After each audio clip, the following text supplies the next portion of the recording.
Forget complicated pizza recipes. Today, I'll show you two simple ways to make incredible homemade pizza. One uses a liquid dough, and the other is a hand-stretched dough. Both turn out crispy, delicious, and better than most takeout pizzas. Let's get started. This is liquid pizza dough, and I made it in a blender. No kneading, no mess. Just blend everything together and bake. Perfect shape. When I make bread or pizza at home, I usually use bread flour. And today, I'm using Caputo bread flour. But honestly, don't stress about it. For this recipe, any flour works. The only thing you really need to watch is the consistency. So today, I'm using 250 grams of flour, about 8.8 ounces. This recipe is flexible. You decide if you want the batter a little thicker or a little thinner. For salt, I'm adding 5 grams. Mix it into the flour and just keep it aside for now. Now let's move to the water. I'm using lukewarm water. If you touch it, it should feel warm, not hot.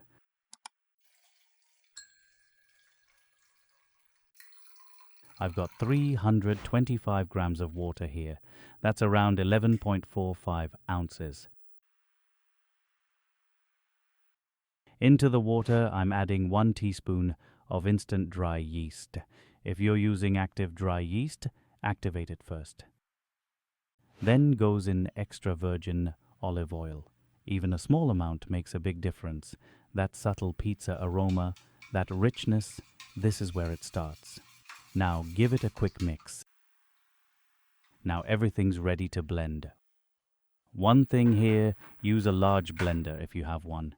It just blends easily and makes life easier. First, pour the yeast mixture into the blender. Blend it for about 15 to 20 seconds. No need to rush, but also don't blend too long. Too much blending creates heat, and heat isn't great for yeast. Now add the flour. Start with pulse mode, a few pulses, just until the flour and liquid come together. Once it's combined, switch to low speed, not high speed. High speed creates heat and can weaken the yeast. Blend on low for another 15 to 20 seconds. Stop as soon as it looks smooth. Have a look at this texture. This is what you want. If it looks too thick, add a little water. If it's too thin, add a bit of flour. Always adjust 1 or 2 tablespoons at a time. Blend again and check. Every flour absorbs water differently, so adjusting is completely normal. Alright, once the blending is done, and now you can bake the dough straight away. But if you let the batter rest for a while, the result is always better. Once you're happy with the consistency, cover it and let it rest for 15 to 20 minutes. During this time, the dough hydrates on its own. Gluten starts forming naturally, and the yeast slowly wakes up. First thing, preheat your oven to 230 degrees Celsius. Give it time to heat properly. This really helps with the base. For baking today, I'm using 2 trays, 1 smaller tray and 1 bigger one. You don't need the same setup. You can use a small tray, medium, or even a large one. Just divide the liquid dough and bake. Before pouring the batter, make sure to spray the tray with oil. Especially with liquid dough, it helps prevent sticking and gives a better base. Now pour the batter into the tray. If you want a thin base, just pour enough to cover the pan. If you want a thicker base, simply add a little more batter. Today, I'm making a thin crust pizza, so I'm keeping the layer nice and light.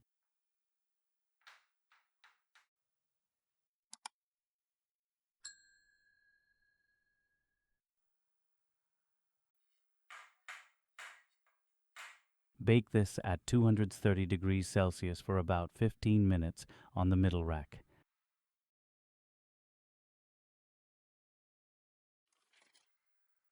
And look at this base. It's baked perfectly. Nice round shape, good color, and fully set. This is exactly what we want at this stage.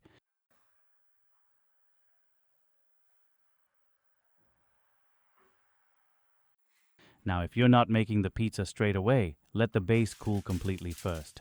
Once it's cooled, place it in a container.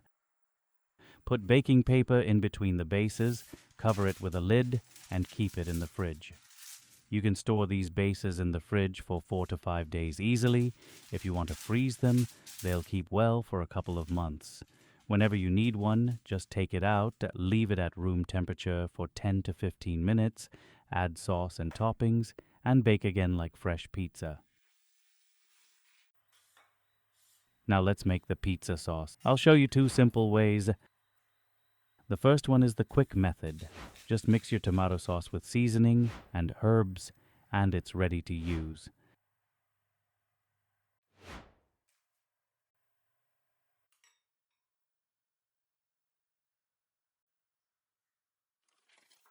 The second method takes a little more time, but it gives you much deeper flavor.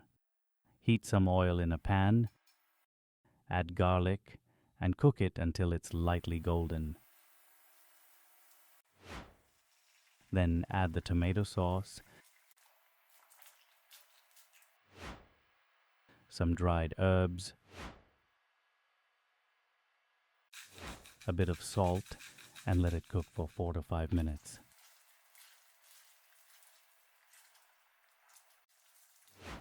Finish with some fresh basil. If your tomato sauce tastes a bit sour, just add 1 teaspoon of sugar. It balances everything perfectly.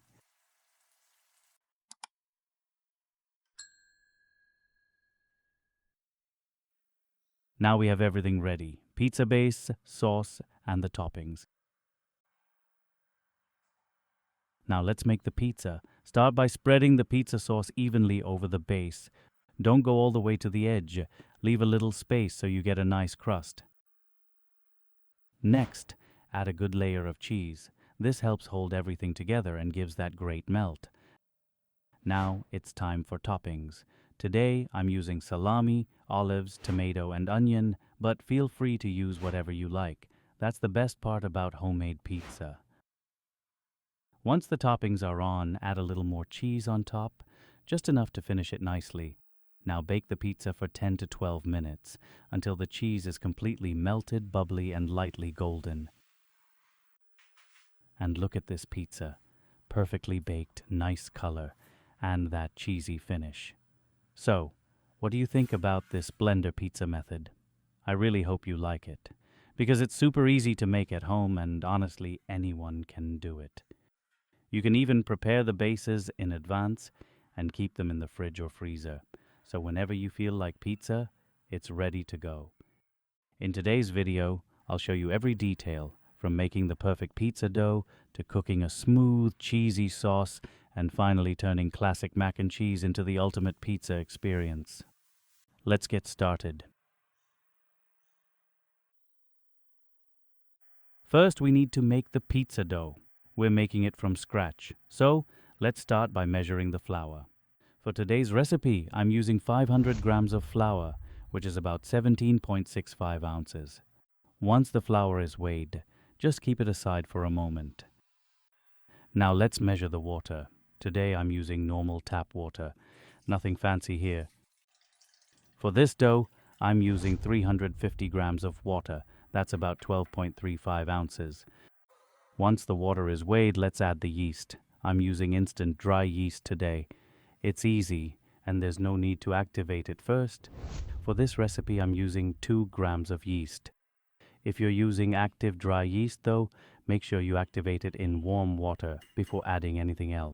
Now, add the salt.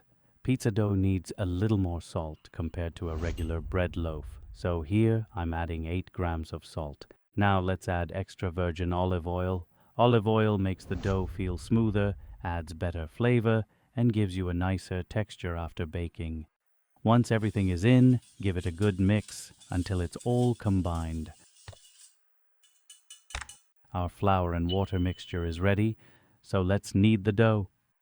Today, I'm using a dough kneading machine. Machine-kneaded dough usually turns out more elastic and more consistent. But if you don't have a machine, no worries at all. You can knead by hand. Just expect around 15 to 20 minutes.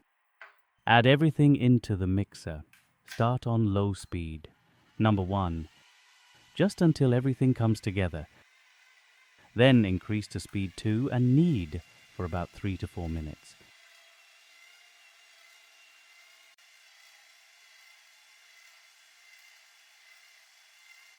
Now stop and check the dough. You can see here the dough is soft and sticky, and that's exactly what we want. Pizza dough is a high hydration dough, so a sticky texture is perfect. So we continue kneading. Knead for another 5 to 7 minutes, then check again. If your dough feels too runny like batter or too hard and dry, just adjust with a little flour or water. But this one looks spot on, no adjustment needed.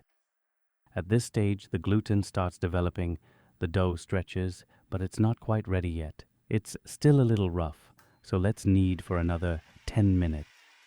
One important summer tip: if you feel the dough getting too warm while kneading, stop. Let it rest for a moment or pop it into the fridge for a short time.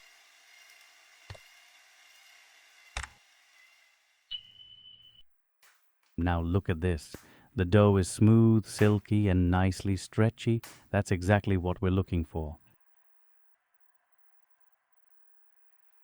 Next, divide the dough into equal portions. I'm using a kitchen scale to keep everything even. Once divided, shape each portion into a smooth, crack-free ball. Today, I'm portioning the dough into 280-gram balls. Place them into a container, cover with a lid, and let them rest in the fridge for at least 2 hours. If you have more time, even better. Overnight or even up to 2 days works beautifully. After 2 hours, take the dough out of the fridge and leave it at room temperature for about 1 hour. Cold dough is hard to stretch. Resting it makes it soft and relaxed. While the dough is resting, let's move on to the next step. We'll cook the pasta and make that creamy, cheesy sauce. That's where the real magic begins. Bring a pot of water to a rolling boil, add enough salt. The water should taste like the seawater. That's how pasta gets flavor from the inside. Now add the pasta. Cook it according to the packet instructions. Timing depends on the size and shape of the pasta. Usually it takes 8 to 10 minutes and sometimes even less if the pasta is small. Give it a stir now and then so nothing sticks to the bottom. Once the pasta is cooked, drain it really well. We don't want any extra water here. Wet pasta can ruin a creamy sauce. Now let's move on to the cheese sauce. Today I'm using 2 types of cheese, cheddar for flavor and mozzarella for that nice stretch. You can absolutely use your own favorite cheeses. Make it your way. For seasoning, I'm keeping it simple. Garlic powder, onion powder, smoked paprika, dry mustard, and just a little black pepper.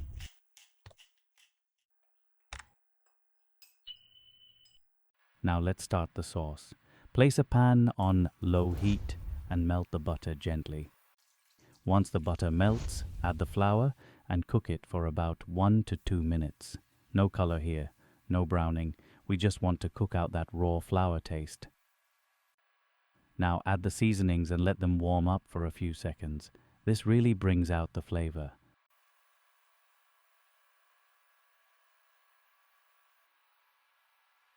Now slowly add the cream and milk. Go slowly.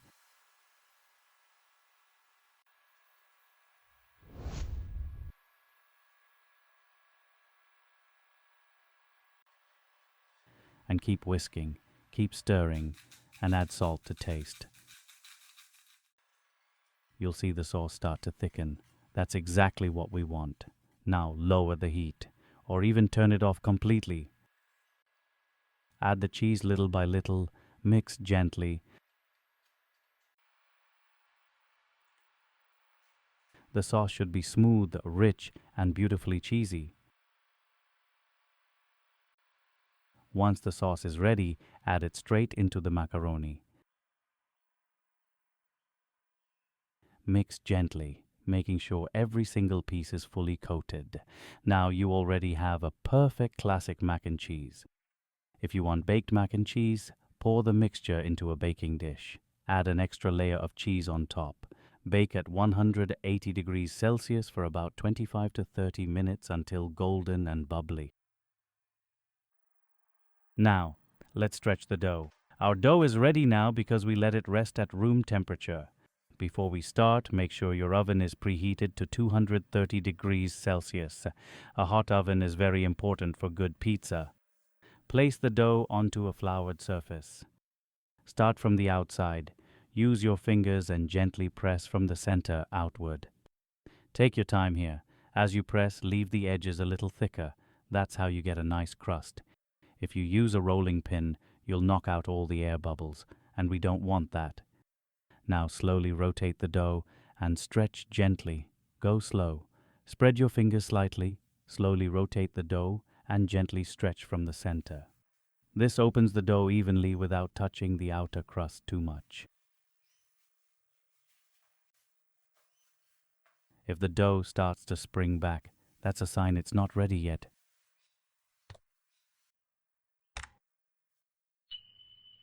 Once you're happy with the size, transfer the dough onto a baking tray. Now for the toppings. Add a layer of cheese.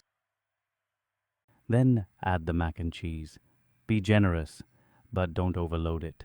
Too much topping can make the base heavy and stop it from cooking properly. Just enough to cover it evenly. If you want, you can finish with a little extra mozzarella on top, but I'm adding Parmesan and herbs mixture instead. It adds a really nice flavor and balances the richness of the cheese. Now we're ready to bake. Bake at 230 degrees Celsius for about 18 to 20 minutes. Keep an eye on it. We want the base cooked through and the top bubbling beautifully. Look at this, and perfectly baked. And the macaroni looks incredible, creamy, cheesy, comfort food at its best. This pizza is rich, but still balanced, and every bite just works. So, how was the recipe? Did you like it? If you did, give it a thumbs up and share it with someone who loves making pizza at home. And don't forget to subscribe for more amazing recipes like this. Until then, enjoy every single bite of this pizza.